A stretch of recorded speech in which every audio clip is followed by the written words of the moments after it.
Sometimes the situation doesn't allow you to do a full warm-up, but I think it's very important to compartmentalize it as in your daily warm-up in training, where you're working on your horse's weak areas, and a warm-up before a show where you haven't really got the facility in a collecting room to do that sort of thing, but you nevertheless want to have your horse as agile and as receptive and capable as possible to what you're going to ask.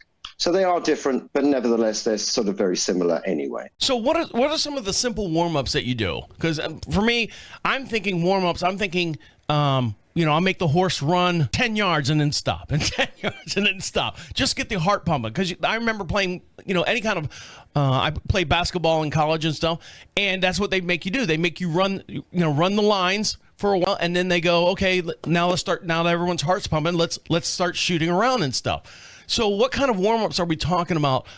The ones that you would do before lessoning and the ones you would do prior to a show, and time frame of how long those warm-ups should be. Well, on your daily training, you probably want to do a 20 to 30-minute warm-up, depending on the level of the horse.